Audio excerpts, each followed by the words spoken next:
challenge to stay legal, right, and to be sure that you're adhering to the rules that constrain your broadcast equipment on the dial, but at the same time seeing if they can get the most out of it, the best audio quality, the best distance. Is that part of the fun of this hobby is sort of like it is with, a lot of things, trying to optimize it? Exactly. It's like how amateur radio has a thing called QRP, which is using a very small amount of RF power to make contacts. We, as Part 15 operators, we already have that small power, and that's all we're granted. So part of the sport or the challenge is to optimize that signal to get out as far as you can, still while maintaining the legal aspect of your coverage area. Wow. I hope people are getting excited here, because I think the opportunity to broadcast, even to a small number of people, is exciting. Because, I think even if you compare Part 15 broadcasting, where you might be covering a quarter, half, full mile on an AM dial, the number of people you can reach, depending on the city and where you are, could actually be fairly high.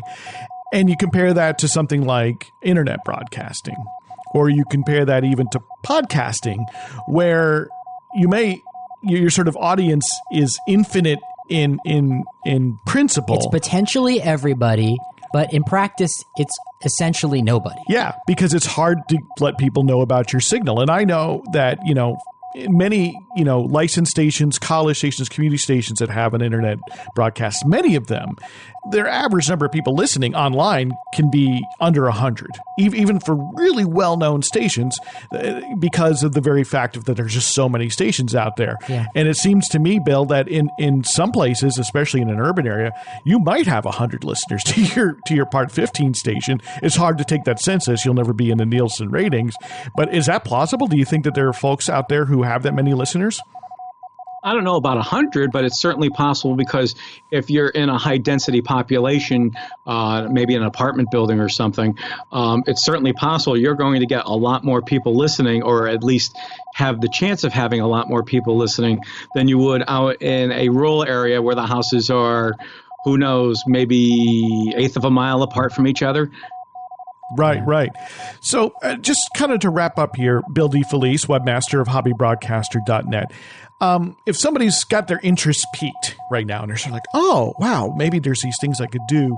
What would be your encouragement? How would you sort of tell somebody who's sort of starting to get a little excited about the idea, sort of both settle their fears that maybe that they're going to have the FCC at their door, but also,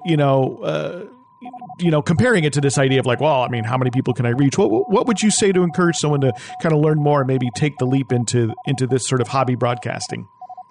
I would invite them to come over to my website, because there are plenty of resources there that spell things out in a very simple and friendly manner.